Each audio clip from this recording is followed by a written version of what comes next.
How do the Knicks respond? We are tied at 81 at the end of 3 in game 2. We just kept feeding him. He just kept making big play after big play, and that's why we brought him in. Halliburton 3! Here comes the New York Knicks. 3-point game. It's a 3 to tie. No. Indiana has gone up 2 games to none over the Knicks. And the Pacers, they thrive under pressure. That is now 6 straight road playoff wins. 7-0 in clutch time games this postseason. That means games within 5 points with 5 minutes to go. The first team to do that since LeBron and the Heat back in 2011. In fact, no team has won 8 consecutive clutch time playoff games since the 1999 champion Spurs. A couple of those, by the way, were against the Knicks in the finals. We have a guy who played for the Knicks and an NBA champion, Iman Shumpert, co-host of Hoop Streams on the ESPN app, joining us from Minneapolis this morning. So let's talk about this game first, Iman, as the Pacers go up 2-0. You know, they're so deep, right? They run about 10 deep. And with Tyrese Halliburton not having his best game, it was really Pascal Siakam from the start. He finishes with 39 points. What impressed you about his performance in game 2? His ability to hit tough twos. I think that we don't appreciate it enough. He did it when he was over there in Toronto. He becomes a problem for you. He posts up, he gets people in foul trouble, or he shows that threat to where people don't play as good a defense, and he gets people in trouble. He's very disruptive, and every time you need a big bucket, he gets it done with a tough two that can calm your team down.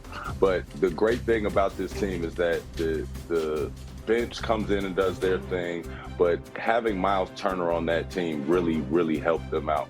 He did not have a great game starting off. He didn't go away from anything. He didn't get frustrated. He stayed around. He kept playing. He kept rebounding. He kept talking. Later on in that fourth quarter, he comes up big for them and doesn't get talked about enough.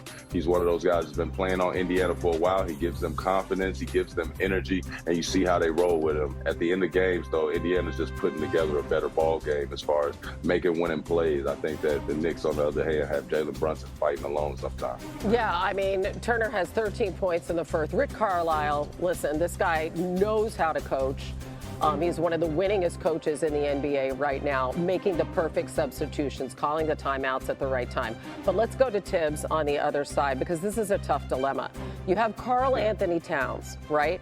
And he is not doing what he needs to do defensively at times. So he only plays 5 minutes in the fourth quarter. So you've got this incredible center on offense, this guy when you need points, but yet he's sitting. So what do you think that Tibbs needs to do in terms of that rotation, Mitchell Robinson and Cat, going forward in game 3? Well, I definitely think that you bring a guy in like Karl Anthony Towns, you didn't bring him in to have him sitting down at the end of the game. I think, do you need to inspire him? Do you need to challenge him to where he knows he needs to wear more of the chip on his shoulder to be a part of the game, especially defensively? But his force and his ability on offense, his ability to play within a pick and roll and cause the team to stretch out and have to stay honest.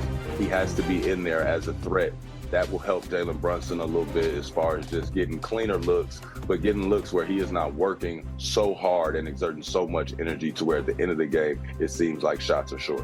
Yeah, just those blown coverages on. The important part first. I mean, I really didn't see myself originally with this sweatsuit on, but now that I'm looking at myself, it looks pretty damn good. I just wanted to say that on this Friday morning. I'm glad I wore this. I'm glad I wore this. Now let me get to more important subject matters.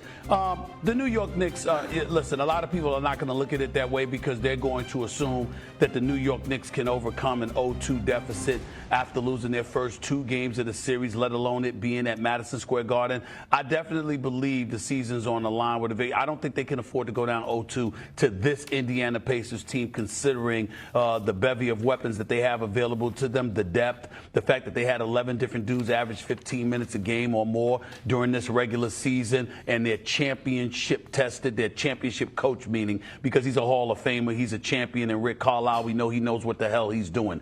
And you have to surmise that the New York Knicks need to win this game. Can they save this season? I believe they will. I believe they will win tonight. They have to. But it still doesn't leave me less despondent than I was from the other night. Just to put things in perspective, they were up 17 with over 6 minutes left. They were up 14 with 2:50 left. They were up 9 with 52 seconds left, and they lost this game. The Indiana Pacers committed 7 turnovers for the entire game. The New York Knicks committed 5 in the last 5.5 minutes. So I'm looking at that, and I'm saying here you have an Indiana team that's exceptionally well coached, that protects the basketball, they have shot makers in Neesmith, Nembhard, obviously Halliburton as well, to a lesser degree Siakam, Turner, and you're just saying to yourself, how are you going to combat that, particularly considering what the Knicks bring to the table? But the only solace I have is this, guys, and then I'll give it to you. After a loss, the New York Knicks record is 4-0 in this postseason. After a loss, Jalen Brunson has averaged 33 on 50% shooting from the field and 8.5 assists. After a loss, Mikal Bridges has averaged 22.5 points on 58% shooting from the field. After a loss, OG Anunoby has averaged 21.8 points on 38% shooting from 3. After a loss, Karl Anthony Towns has averaged 21.3 points, also with 11.5 rebounds. So the New York Knicks answered the call. Usually, they had better do so tonight. They cannot afford to lose this game. I think they know it, and I think they respond in kind. Ensemble effort is what the Knicks are going to have.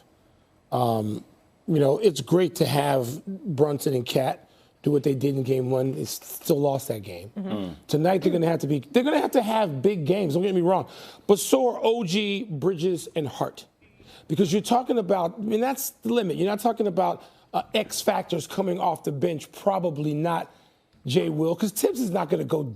Tibbs has got to make a huge adjustment in that area. Since when has Tibbs, as a head coach, made that particular adjustment to dramatically change a rotation? That's not happening. So you're talking about the people who are already involved, and Stephen A. outlined it. Those guys have responded. They are not a fragile team.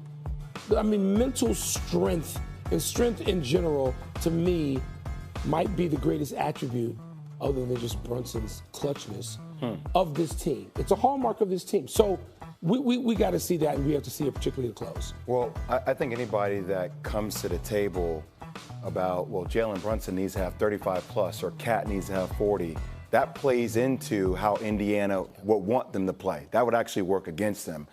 Jalen Brunson used the term short-term memory. I like to call it amnesia. Like, sometimes you just need to take the tape and throw it out the window, especially when you have a short turnaround.